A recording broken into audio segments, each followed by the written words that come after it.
Facebook Estéreo 1, ex @Estéreo 1 Radio, nuestro sitio estéreo1radio.com. Una estación del grupo FM Radios. Estéreo 1, sintoniza tu pasión.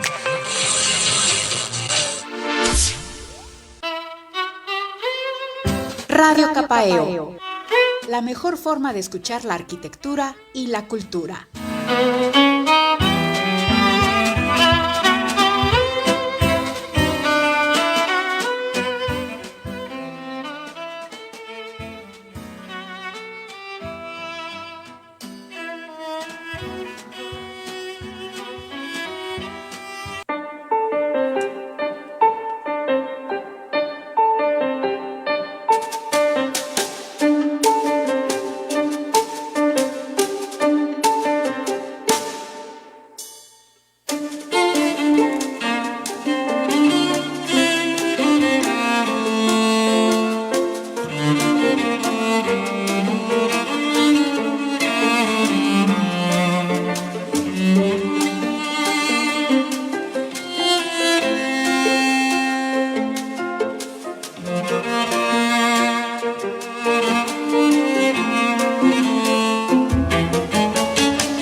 Buenos días a todos, gracias por acompañarnos en este programa de Arquitectura y Cultura Radio Capaeo. En el micrófono, en cabina, estamos su servidor, Josué Natán y Gerardo Corrés, y en el área técnica nos acompañan Nando y Uciel Vargas, a quienes les damos un agradecimiento por llevarnos con la mejor nitidez estos temas de arquitectura hasta sus hogares. Deseamos que hayan pasado días de descanso, de reflexión, a gusto con su familia y que hayan recuperado energías para abordar la vida, el día a día. Hoy tendremos un tema muy bonito que nos involucra a todos y que tiene que ver con la biología humana, en específico con las neuronas, con el cerebro y con todo el sistema nervioso. Y tenemos de invitada a una especialista en el tema. Pero antes, Gerardo, ¿qué tal? Buenos días, ¿cómo estás? ¿Qué tal, doctor? Buenos días, una semana más aquí en Radio Capaeo, un gusto saludarlos a todos, a todo el equipo que nos ayuda en el aporte técnico, y pues muy contento de poder estar de regreso en este mes con ustedes, con pues unos temas muy interesantes que vamos a estar tratando, y pues hoy tenemos una gran invitada. Queremos también invitarlos a ustedes a que nos sigan en nuestras redes sociales, en que escuchen el resto de episodios que hemos estado haciendo para ustedes. Y pues nada, doctor, muy contento de estar aquí.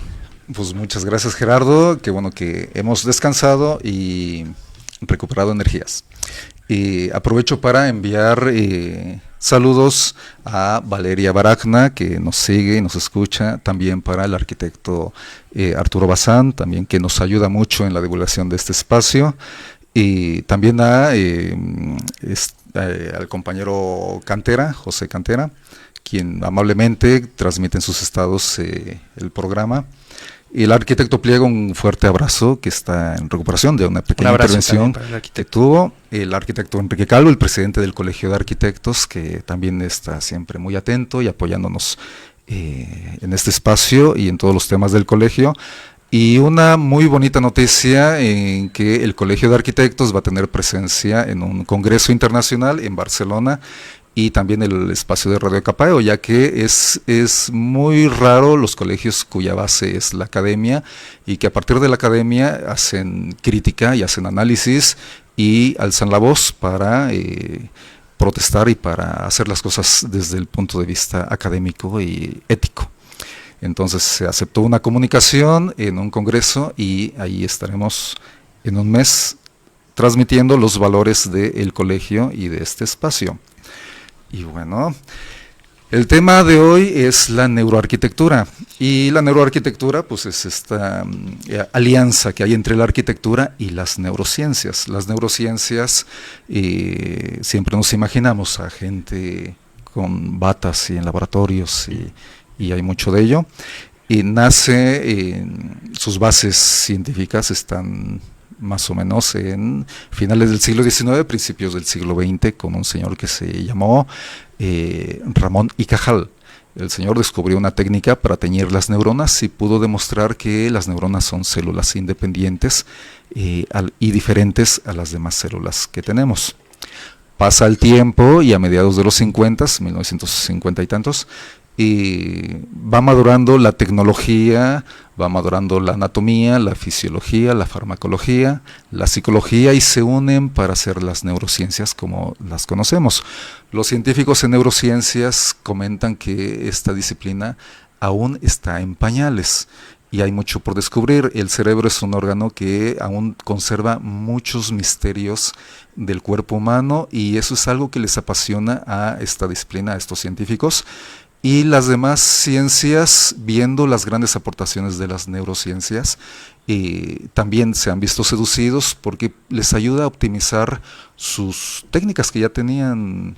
Por ejemplo, existe actualmente la neurofisiología, la neurotecnología, el neuromarketing, la neuropsicología, y la arquitectura también se suma a estos avances tecnológicos para hacer más eficientes los espacios y confortables, ya que nosotros entendemos la realidad a partir de nuestros sentidos, y estos sentidos, tenemos neuronas en todo nuestro sistema nervioso, nos ayudan a percibir el mundo que nos rodea, a interpretarlo. Y el cerebro tiene mucho que ver con toda esta experiencia, y la arquitectura está íntimamente relacionado a cómo interpretamos la realidad. Nuestras neuronas reaccionan ante esos estímulos externos. Una parte es biológica, de nuestra forma del día a día, y otra parte es social. Por ejemplo, si está nublado, la falta de luz hace que no generemos dopaminas, serotoninas, endorfinas, y nos sintamos un poquito tristes. Cuando hay luz natural, pues el cerebro percibe esta es la luz, los fotones, y empieza a segregar hormonas que nos ayudan a estar más contentos. O a veces inconscientemente nos sentimos así apachurrados, y lo que hacemos es comer chocolate intuitivamente, y el chocolate, el cacao, igual tiene otras sustancias que hacen que el cerebro segregue dopamina y nos sintamos mejor. Bueno, y así sucede con el día a día, ¿no? Ante la lluvia, ante el viento, el cuerpo reacciona. Biológicamente nosotros somos iguales como seres humanos. Culturalmente sí que nos diferenciamos, no es lo mismo la cultura en China, en Japón, que la cultura en Latinoamérica o en Europa o en Norteamérica. Y esto lo empiezan a estudiar los arquitectos y procuran sacar ventajas de esto para asegurarse que biológicamente el espacio va a ser confortable y que la gente va a tener unos mínimos de calidad en su día a día en el aspecto biológico. Los países nórdicos en la época de invierno presentan altos índices de suicidios precisamente porque tienen poca luz, y no es que la falta de luz les haga tomar la decisión de quitarse la vida, sino que ya tienen otros problemas y contribuye esas condiciones de poca luz para tomar la decisión. Las salas de las terapias están llenas de luz, precisamente para estimular el cerebro y sobrellevar los problemas que tengan estas personas.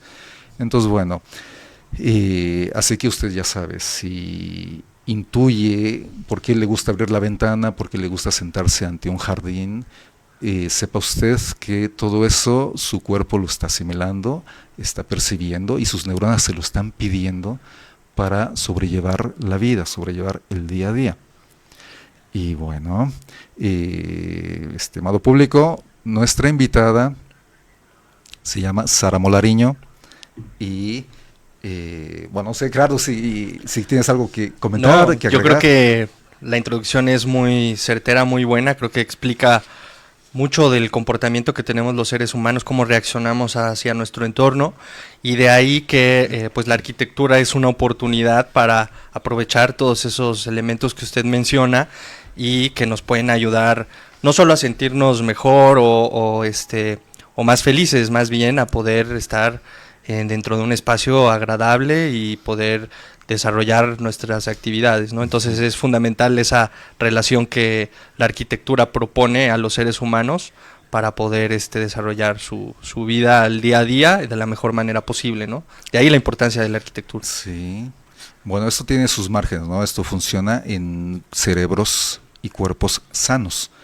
Hay personas que lamentablemente padecen de enfermedades como la esquizofrenia, en donde sus neuronas no les ayudan a generar estas segregaciones, estas sustancias para poder interpretar la realidad. No pueden conectarse entre neuronas para interpretar la realidad. Entonces, nuestros sentidos a nosotros nos ayudan para interpretar la realidad y sobrevivir.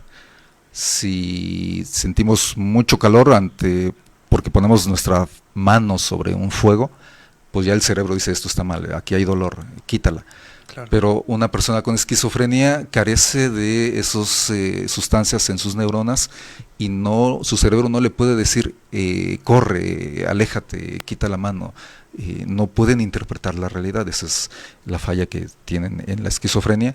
Pero afortunadamente la gran mayoría de gente estamos sanos dentro de todo, dentro de lo que cabe estamos sanos. Y nuestra invitada nos va a aclarar muchas cosas sobre la neuroarquitectura y cómo esta no está tan distante a nuestro día a día. Voy a presentarla y leer un poquito sobre su semblanza. Sara Molariño es arquitecta portuguesa titulada en Lisboa, con maestría en arquitectura y doctora en proyectos arquitectónicos por la Universidad Politécnica de Cataluña, allí en Barcelona, donde desarrolló su tesis doctoral sobre la obra de Juha Leivisca. Cuenta con formación en neuroarquitectura en Estados Unidos, en la Nueva Escuela de Arquitectura y Diseño en San Diego. Su trabajo se centra en la relación entre el ser humano y el entorno construido, con especial interés en la neuroarquitectura, la fenomenología y la experiencia sensorial del espacio, es decir, cómo percibimos, cómo nos orientamos y cómo habitamos los lugares. Del mismo modo, estudia variables como la luz, la materialidad, la escala o la atmósfera y la manera en que éstas inciden en el bienestar y en el comportamiento de las personas. También Sara ha desarrollado trabajos de investigación, docencia y coordinación académica en contextos universitarios en Barcelona, Colombia y Chile. En México ha participado como docente invitada, impulsando la investigación en estos países, incluidos México, la investigación sobre el espacio arquitectónico y su impacto en los habitantes. Actualmente orienta su perfil profesional hacia entornos interdisciplinarios donde la investigación y la innovación se articulan con el impacto social y cultural a través del diseño. Esta semblanza es muy cortita. Tengo la fortuna de ser amigo de Sara y de haber sido coautores en revistas, en artículos, capítulos de libros, congresos, participación en congresos. Nos acompañamos mucho en el desarrollo de las tesis doctorales, en las buenas migas, escuchando música bonita e intercambiando opiniones. Y Sara, bienvenida, ¿qué tal? ¿Cómo estás?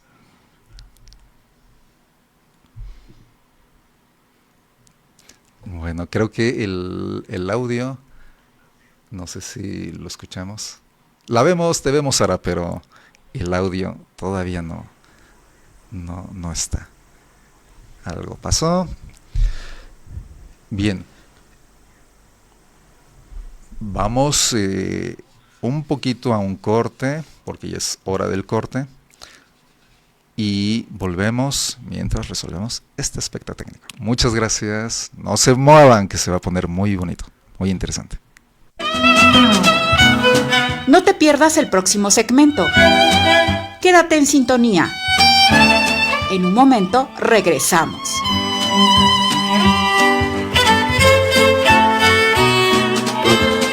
No, así que para ti.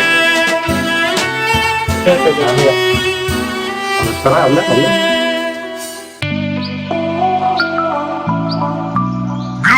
FM Radios, la radio social de Oaxaca. El sarampión es altamente contagioso. Todas las niñas y niños de 6 meses a 12 años deben vacunarse. Si tiene su primera dosis hace 6 meses o más, ponle la segunda. Si ya tiene las dos, está protegido. Acude a tu centro de salud más cercano o consulta dondemevacuno.salud.gov.mx. Contra el sarampión, la vacuna es tu protección. Secretaría de Salud. Gobierno de México. Este domingo en la Hora Nacional recordamos a Sor Juana Inés de la Cruz, una figura clave en la literatura universal. Hablaremos de la vida y obra de Pedro Infante, símbolo de la cultura popular mexicana. Te compartimos información clara y útil para prevenir el cáncer de colon. Platicaremos sobre algunos programas y servicios del Gobierno de México. Y tendremos la Chilanguía, un recorrido por lo mejor de la cultura y el entretenimiento en la Ciudad de México. Leos y Chá, los esperamos este domingo a las 10 de la noche. Esta es una producción de RTC de la Secretaría de Gobernación. Gobierno de México. Tu seguridad empieza desde casa. Antes de salir de viaje, revisa los frenos, llantas y luces de tu auto. Sigue las reglas de oro. 0 alcohol, el celular guardado y el cinturón de seguridad puesto. Y recuerda, en la ruta no estás solo. Marca 074 o 911 y recibe asistencia vial. Revisa tu auto, maneja seguro y disfruta tu viaje. Gobierno de México. Esta es mi comunidad, donde vivo. Donde nos reunimos. Aquí es donde vive mi familia. Donde construimos nuestro hogar y nuestros sueños. Por eso, aquí es donde participo. Si cambiaste de domicilio, actualiza tu INE y vota en el lugar que ahora es tuyo. Decide con tu comunidad. Haz una cita en INE.mx o llama a INETEL 800-433-2000. El futuro se escribe con tu participación. INE. Escuchas una emisora filial del grupo FM Radios. FM Radio. La radio social de Oaxaca. La radio social de Oaxaca. Radio Capaeo. La arquitectura y la cultura en la misma sintonía. Continuamos.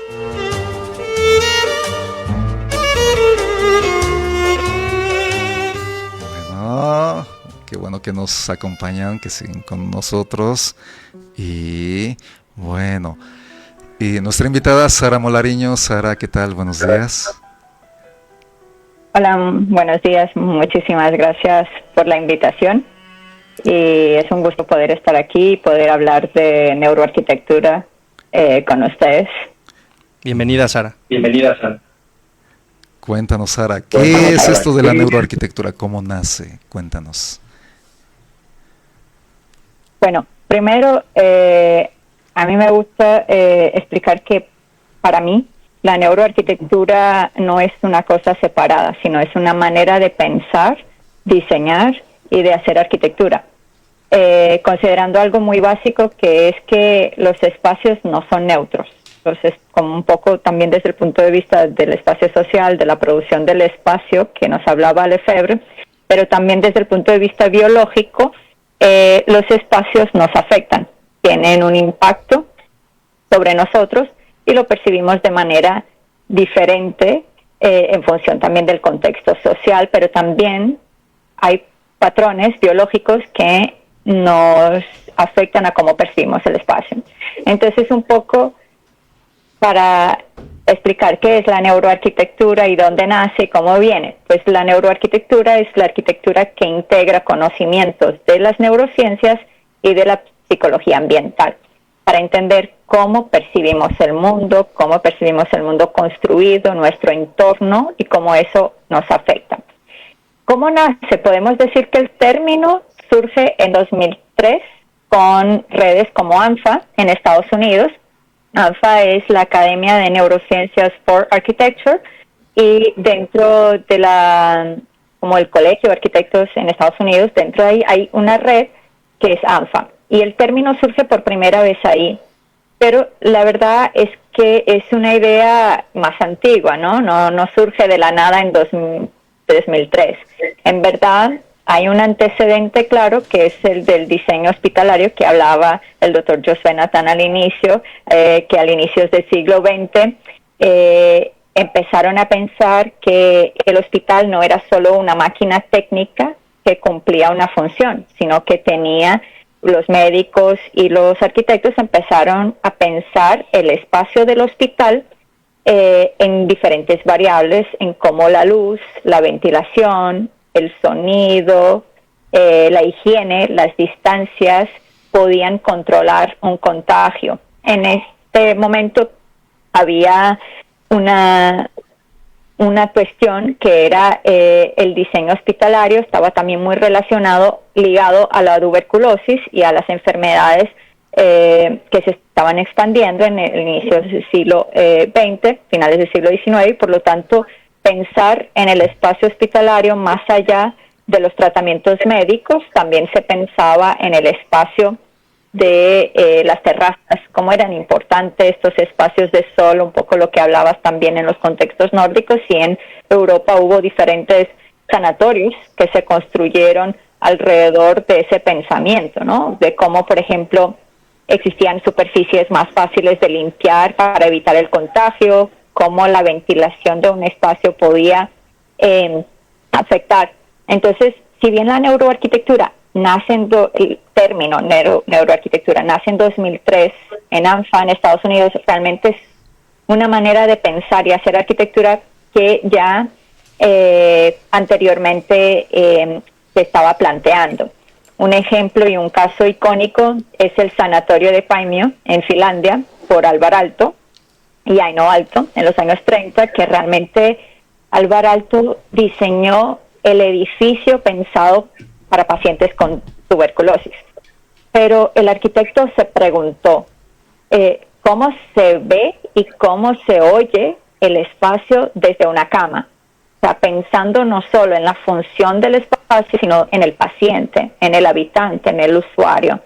Entonces él pensó en el ángulo de visión de un paciente en cama. Piensa en la calidad de la luz, cómo reducir deslumbramientos o en crear una atmósfera que no agotara al paciente, que ya está en una condición de enfermedad, de debilidad, y por lo tanto, cómo pensar en ese espacio. Entonces, realmente es pensar en elementos de la ciencia, de cómo se reduce, por ejemplo, el ruido del agua cuando lavamos las manos en un hospital. Entonces, Alvar Aalto introduce todos estos conceptos desde antes, aunque hablar de neuroarquitectura empezamos a hablar en 2003 con ANFA.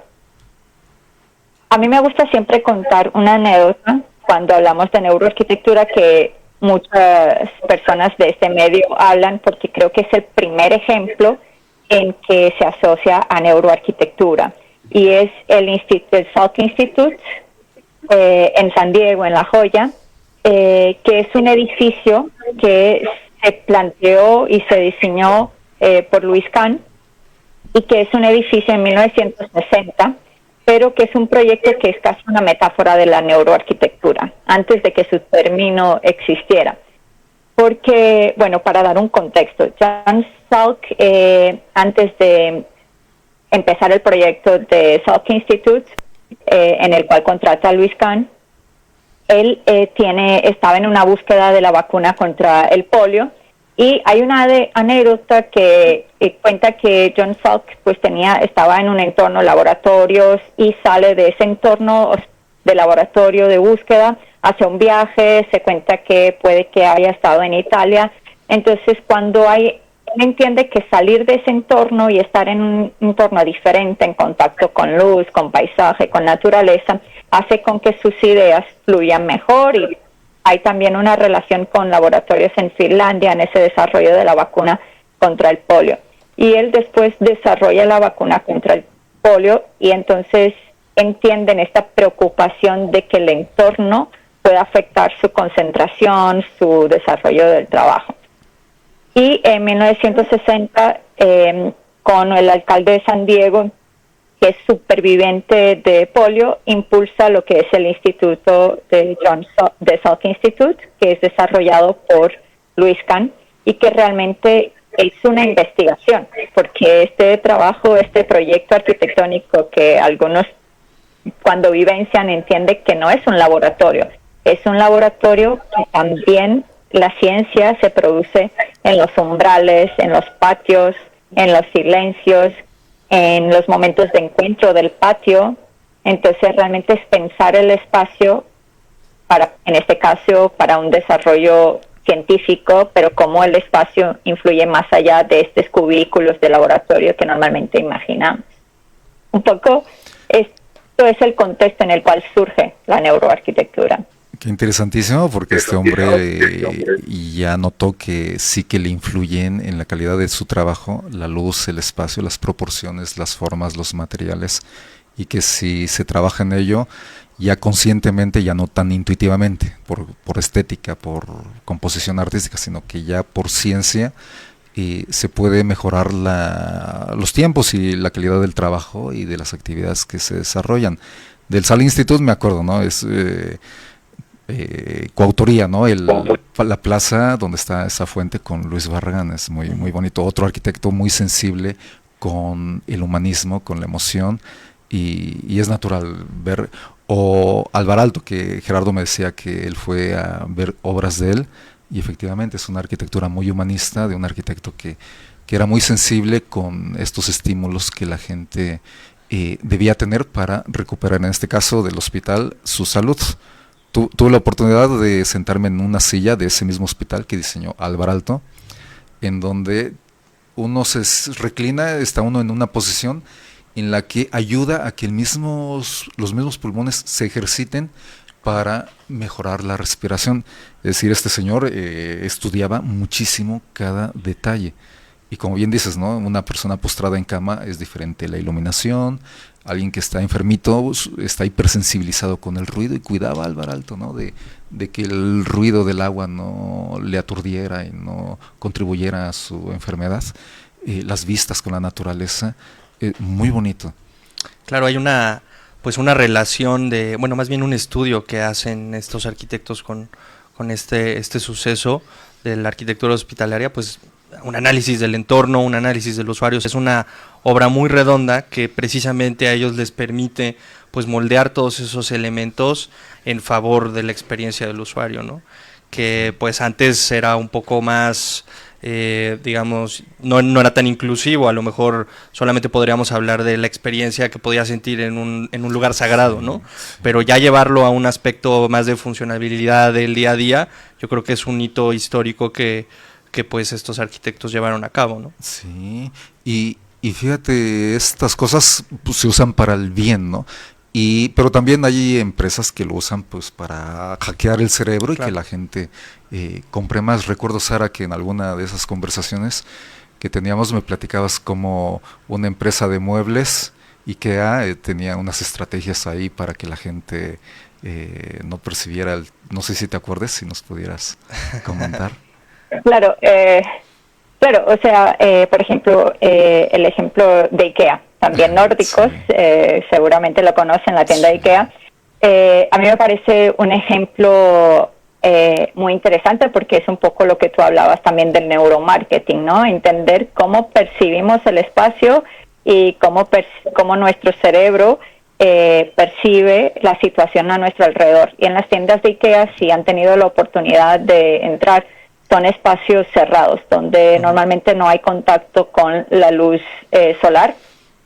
Son espacios que están totalmente cerrados, pero que tienen unos recorridos estipulados para que uno camine y vea los diferentes productos. ¿Qué hacen estos espacios? Son espacios que no tenemos una relación con el exterior, no nos damos cuenta del paso del tiempo.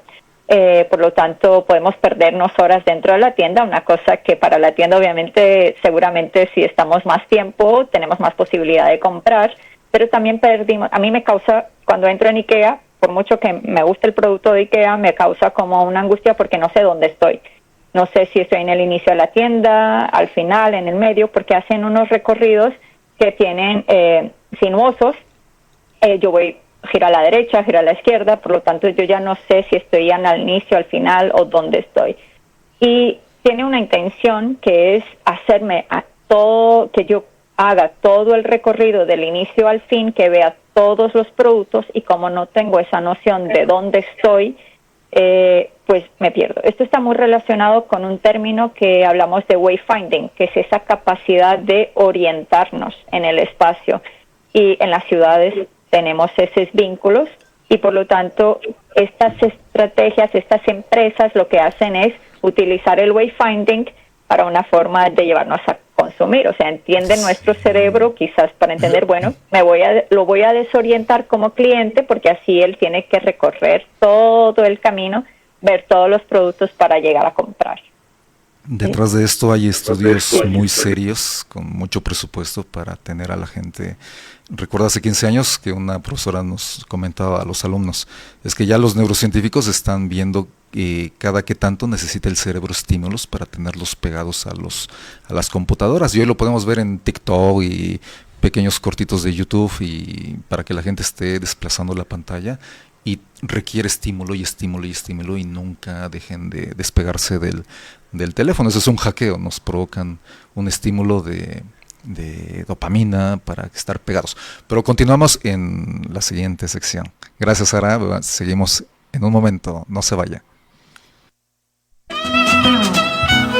No te pierdas el próximo segmento. Quédate en sintonía. En un momento regresamos.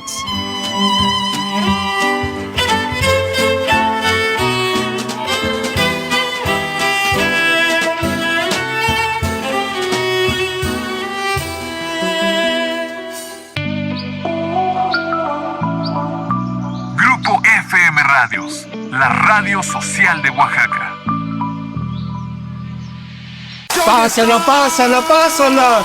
¡Gol! ¡Golazo! ¡Agua! ¡El agua! Perdón, chaparra. Con poquito, ahorramos mucho. Cierra la llave mientras enjabonas. Lava tus frutas y verduras en un recipiente.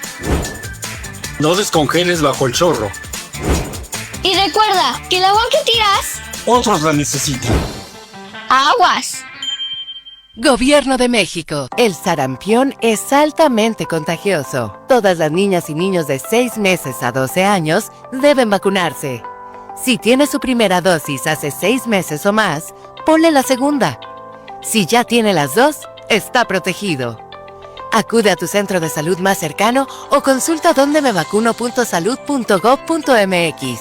Contra el sarampión, la vacuna es tu protección. Secretaría de Salud.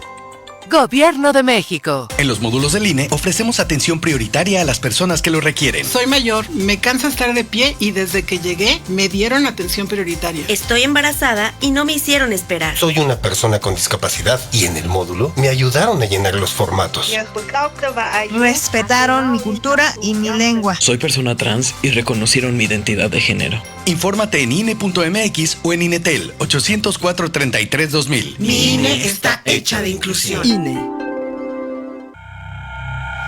El cristal te aleja de tus amistades, rompe con tus metas y destroza tu rostro y tu cuerpo. El cristal te quiebra la vida. Elige ser feliz.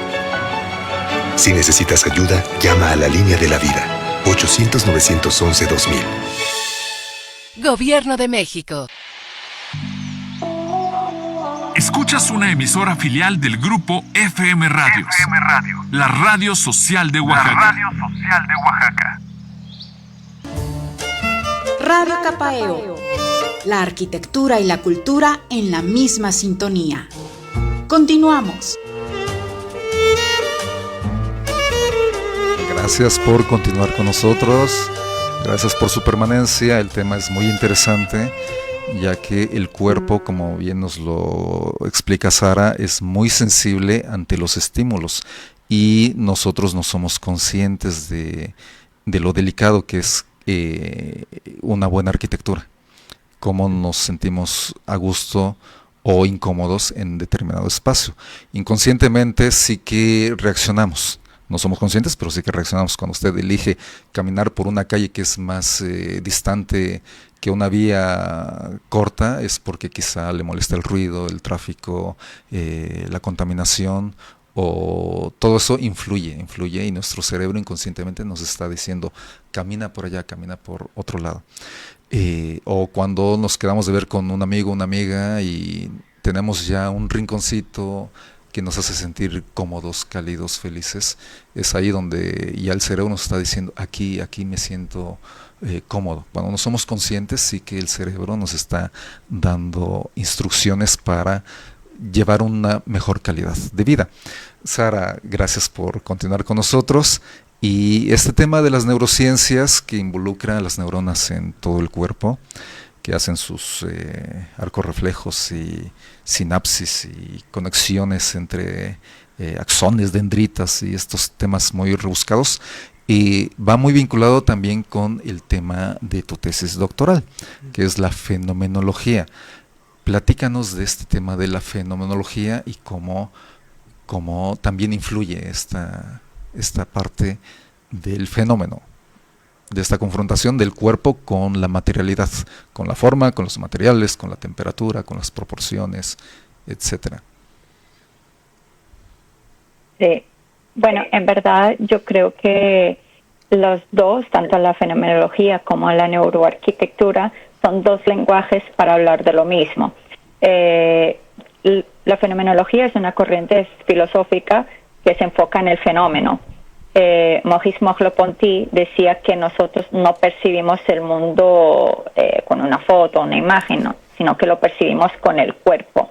Entonces nos habla y nos traslada a este entendimiento del entorno, de la percepción, con todos los sentidos, ¿no? Nosotros caminamos, hay un movimiento intrínseco que nos hace percibir con todo el cuerpo, tocamos, escuchamos, nos orientamos, y el espacio hace con que lo entendamos no solo con una imagen. Muchas veces, y la neuroarquitectura también lo que plantea es eso, ¿no? Entender el espacio, pero desde un punto de vista científico de cómo el nivel biológico percibimos el espacio, cómo nos influye, y no solo el sistema visual, no solo la percepción visual, sino cómo escuchamos el espacio, cómo afecta el sonido en nuestra percepción espacial.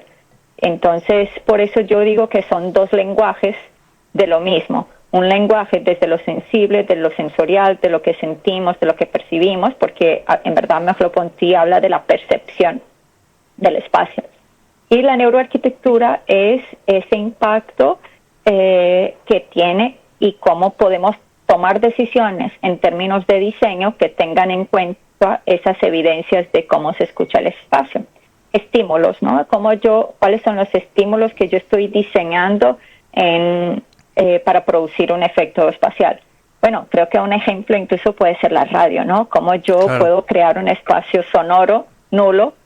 Entonces hay una serie de materiales de absorción de sonido que yo estoy creando, y quizás yo en un salón de clases no creo ese espacio nulo sonoro porque estoy creando un efecto. Entonces realmente estamos construyendo, y la neuroarquitectura puede ayudar a tomar conciencia a pesar de ser realmente el mismo lenguaje de la fenomenología. O sea, la fenomenología también nos habla de esta percepción sonora desde un punto de vista sensorial, y la neuroarquitectura quizás va a usar otras herramientas como la biometría, que es ver los registros fisiológicos del cuerpo, como el cambio del pulso, la respiración, cómo cambia la sudoración o la temperatura de la piel cuando yo estoy en un espacio. Si vamos más allá, algunos estudios también pueden utilizar por ejemplo, resonancia magnética funcional para medir los cambios de actividad cerebral en espacios, aunque normalmente son estudios muy costosos, pero hoy en día ya hay algunas técnicas que pueden ayudar a bajar los costos y que se puedan usar en arquitectura para ver, por ejemplo, cuáles son los cambios, medir la resonancia magnética, la actividad cerebral para ver cómo es en un espacio o en otro, o cambiando, por ejemplo, la luz.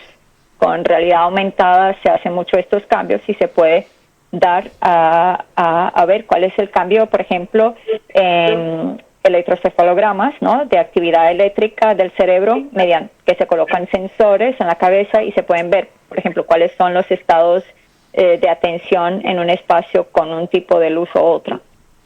Entonces, cómo usar esa evidencia científica, hacer algunos estudios ya en posocupación o también estudios, por ejemplo, en nivel de diseño, ¿no? De hacer cambios en realidad virtual aumentada.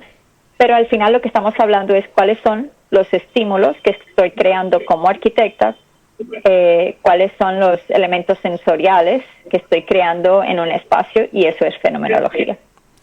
Muy interesante, Sara, todo esto que nos platicas. Muchas veces por un lado no lo estudiamos y tampoco lo consideramos en nuestros proyectos a la hora de diseñar, pero ahora pues tenemos más herramientas para poderlo considerar.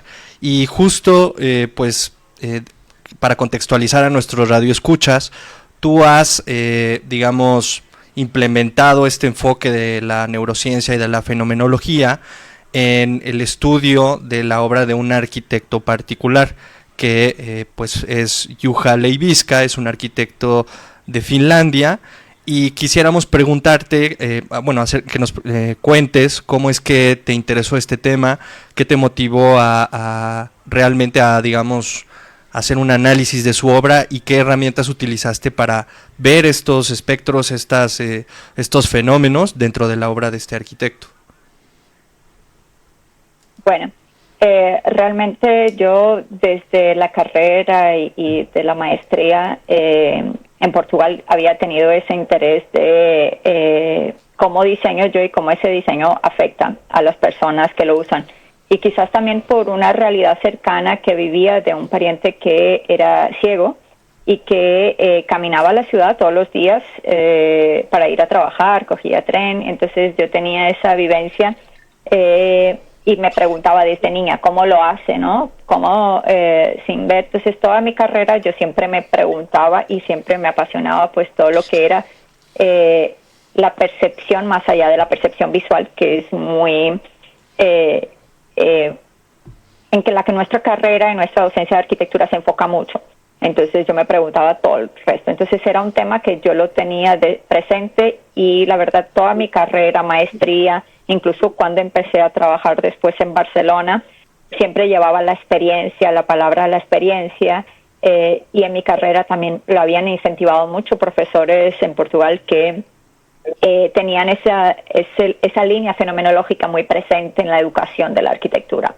Y cuando llego a Barcelona yo estaba trabajando también en diseño de experiencia, de espacios hoteleros, y cuando entro al doctorado yo quería trabajar sobre cómo impacta el espacio, cómo afecta, cómo se percibe el espacio en sus diferentes sentidos.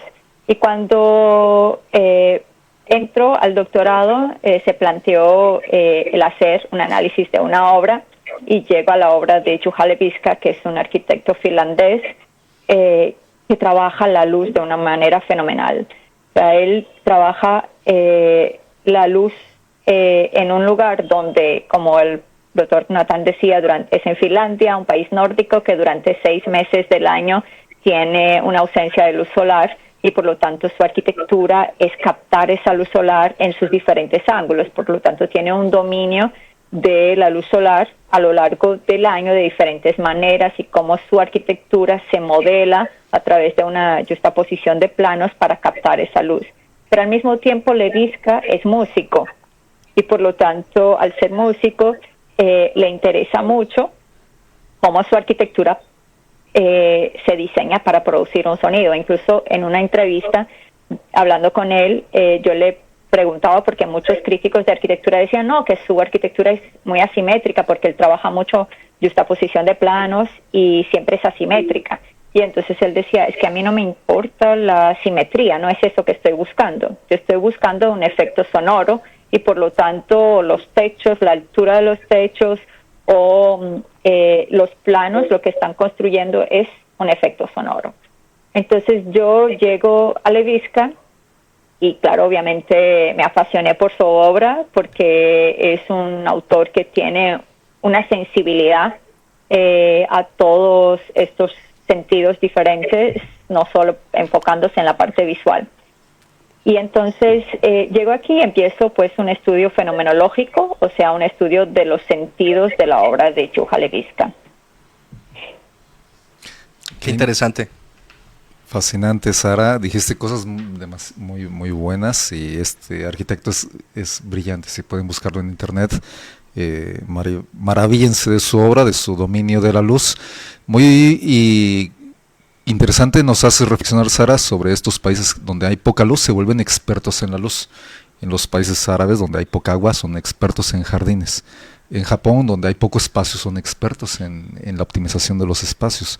Entonces, a veces las carencias hacen que las culturas se vuelvan expertas en determinada cosa. Y además hace una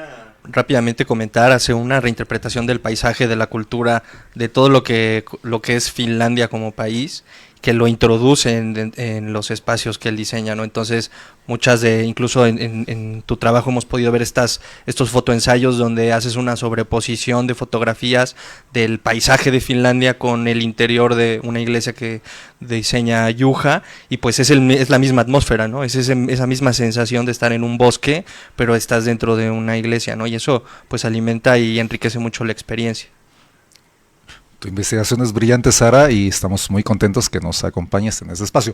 Volvemos en un momento, no se muevan de su lugar y regresamos. No te pierdas el próximo segmento. Quédate en sintonía. En un momento regresamos.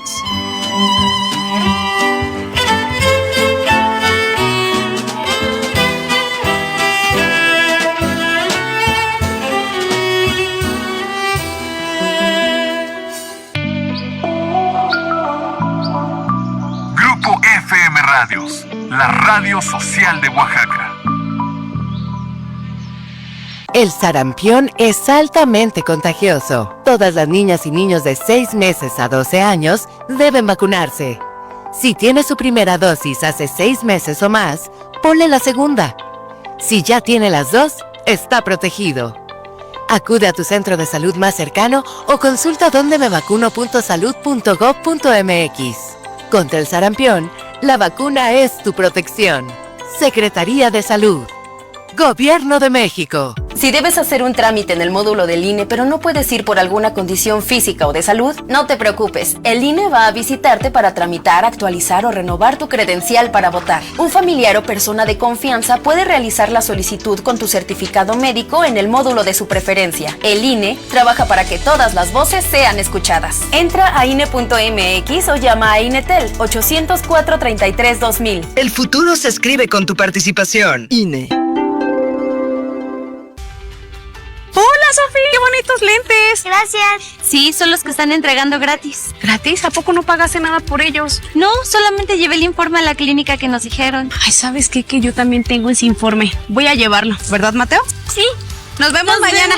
Estamos entregando lentes a estudiantes de primaria pública. Infórmate en vidasaludable.gov.mx. Ver bien lo cambia todo. Ve por sus lentes gratuitos. Gobierno de México. Tu seguridad empieza desde casa. Antes de salir de viaje, revisa los frenos, llantas y luces de tu auto. Sigue las reglas de oro. 0 alcohol, el celular guardado y el cinturón de seguridad puesto. Y recuerda, en la ruta no estás solo. Marca 074 o 911 y recibe asistencia vial. Revisa tu auto, maneja seguro y disfruta tu viaje. Gobierno de México. Escuchas una emisora filial del grupo FM Radios. FM Radio. La radio social de Oaxaca. La radio social de Oaxaca. Radio Capaeo. La arquitectura y la cultura en la misma sintonía. Continuamos.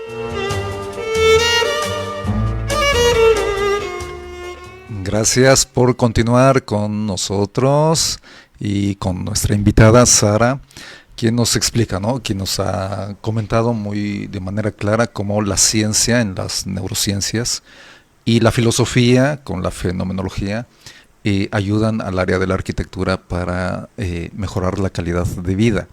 También nos explica cómo cuando el arquitecto entiende cuál es el objetivo de determinado edificio, puede entender el fenómeno al cual se va a buscar. Por ejemplo, si un arquitecto va a diseñar y a construir una iglesia, como el caso de Juha Leibuska, entiende que la luz es fundamental porque neuronalmente le provoca un estímulo, pero también culturalmente ya hay una relación, ya hay una interpretación del significado. Por lo tanto, el fenómeno, si logra manipular bien las proporciones, los materiales, las temperaturas, la iluminación del recorrido, y logra hacer que en los feligreses o en los visitantes en caso de un museo o en los pacientes en caso de un hospital logren leer el fenómeno y que su cuerpo lo perciba. A veces no serán conscientes, pero ya sus neuronas y todos esos códigos de significados le llegan a su cerebro y se comporta y los interpreta y funciona. Entonces, estimado oyente, siempre a un arquitecto pídale que tenga en cuenta estos aspectos de la luz, de las texturas, de las plantas, que no son trivialidad, no son cursilería, sino son elementos vitales e importantes para el bienestar humano y arquitectónico. Una casa luce más con todos estos aspectos. Sara, ¿qué tal? ¿Qué más nos platicas, qué más nos cuentas sobre casos de estudio que digas, bueno, en tal edificio efectivamente la luz juega un papel importante, o la temperatura o algo? ¿Tienes en mente, te acuerdas de algún caso? Sí, claro. Bueno, realmente yo estaba hablando de Leviska, pero yo creo que para un poco hacer el contexto, ¿no? Leviska es un arquitecto finlandés que, lo comentabas, ¿no? Es muy sensible a la luz. La iglesia además tiene un papel donde la luz no es solo una cuestión de un elemento más, sino que tiene una vinculación con todo lo sagrado y por lo tanto hay esa manipulación.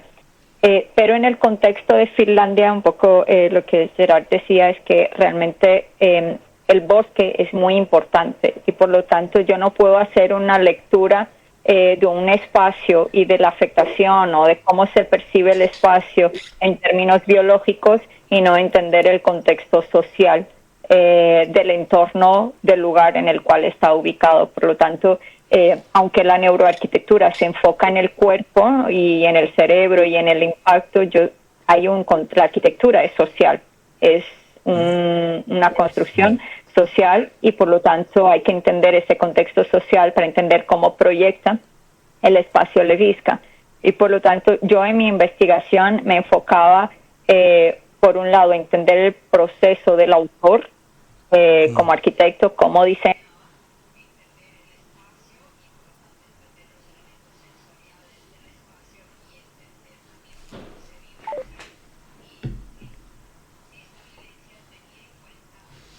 Un momento, Sara, por favor. Bien, te interrumpo, Sara, un poquito porque se nos desconectó.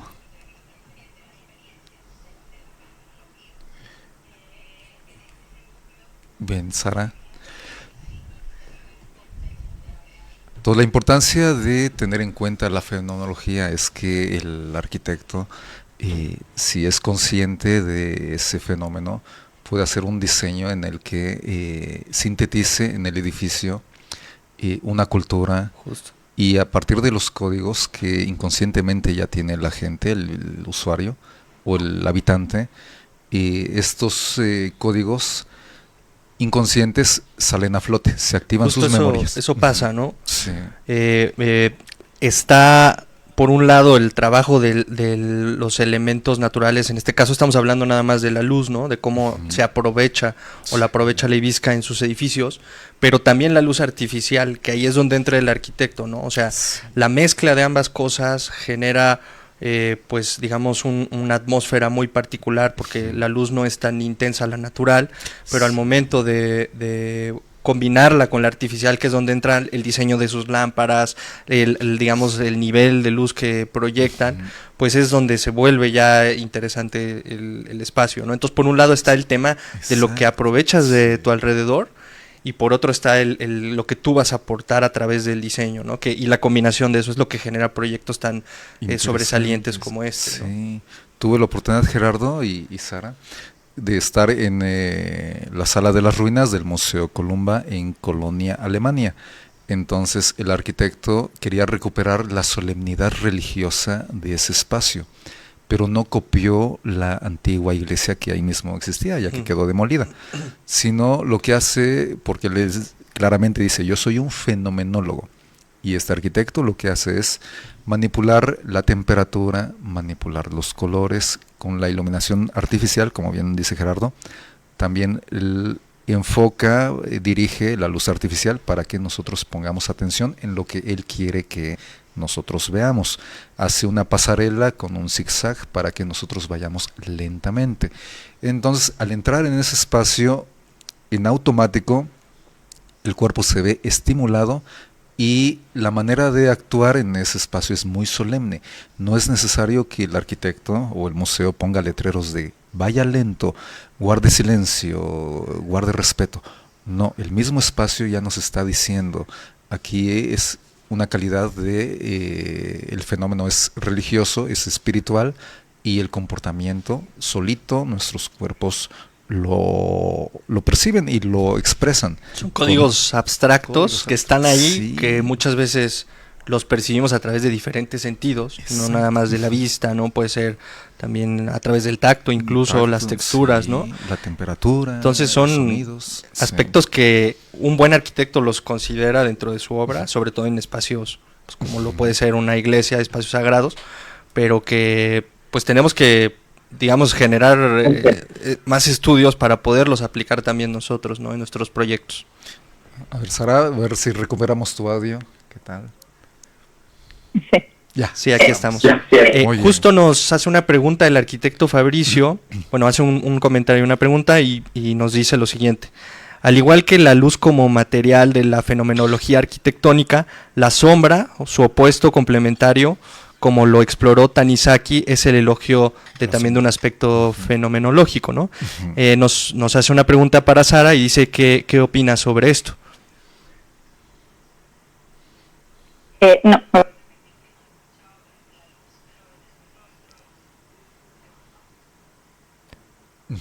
Sí, bueno, Gerardo nos decía, ¿no?, sobre una obra que es Elogio de la Sombra, que es el contraste de la luz, ¿no?, que es el elemento arquitectónico que usamos, pero también la sombra, es decir, es como la música es sonidos y silencios, claro, y en la arquitectura es la luz, pero también las sombras, ese contraste es ahí donde está esa riqueza en la arquitectura. Entonces el arquitecto habla, ¿no?, sobre qué opina sobre la parte opuesta, ¿no?, la sombra, claro, elogio de la sombra, que hay obras que también dicen, es que si la luz es un elemento, también la sombra.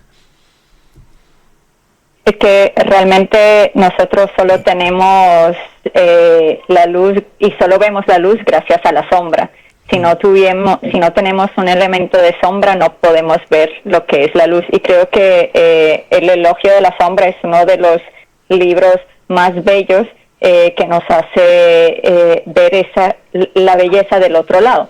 Y creo que esa dualidad de las cosas es lo que también los sentidos nos permiten percibir, porque cuando yo hablo del sonido, o incluso el ejemplo de la cabina de la radio, ¿no?, cuando hablo del sonido también hablo del silencio, cómo yo construyo silencio. Y antes que me preguntabas de un ejemplo, me gusta mucho el ejemplo de la Capilla del Silencio en Helsinki, que es un proyecto construido que está al lado de la estación de trenes de Helsinki, y es un espacio construido para el silencio. ¿Cómo pensamos y construimos un espacio sin ausencia de sonido? Entonces, la forma, los materiales de ese espacio, el mobiliario, todo está pensado para un espacio de silencio. Claro, estamos en una ciudad, al lado de una estación de tren, al lado de un centro comercial, donde tenemos todos los sonidos urbanos, esa masa sonora que nos acompaña en el día a día, y es un espacio casi que nos lleva a una introspección, el silencio, ¿no?, con la construcción del silencio. Yo creo que incluso las texturas, ¿no?, cuando hablamos de una textura, cuando queremos poner en evidencia siempre a una dualidad en el espacio que nosotros podemos construir en todos esos sentidos, ¿no? Creo que pensar la dualidad de las cosas también nos permite entender el efecto o la percepción que podemos tener de un sentido. Sara, mira, qué pena que se nos va terminando el tiempo, pero nos has ilustrado tanto que si tus actividades te lo permiten, ya nos conectaremos en otra ocasión. Estamos muy encantados contigo. Y bueno, Sara va a congresos, ha ido a Grecia, a Alemania, a España, a todos lados, divulgando sus investigaciones que son muy interesantes. Y bueno, estimado escucha, si a usted le gusta andar por la naturaleza, respirar la tierra mojada, tocar el agua, apreciar la luz del día, seguramente sus neuronas se lo están pidiendo para darle el confort necesario y sobrellevar su día a día. Tenga en cuenta cuando haga sus mejoras en su casa que esto es muy importante y le va a contribuir para su felicidad. Es correcto, doctor. Pues muchas gracias a Sara. Esperamos que esta sea la parte 1 y que tengamos una parte 2 o 3 o muchas. Entonces siempre serás bienvenida en este espacio y pues un abrazo grande ahí hasta Colombia. Y muy buen viaje a y a tus investigaciones. Muchas gracias por escucharnos a todos nuestros radioescuchas. Saludos. Saludos a todos, gracias. Radio Capaeo, tu espacio. Gracias por escucharnos. Recuerda sintonizarnos la próxima semana.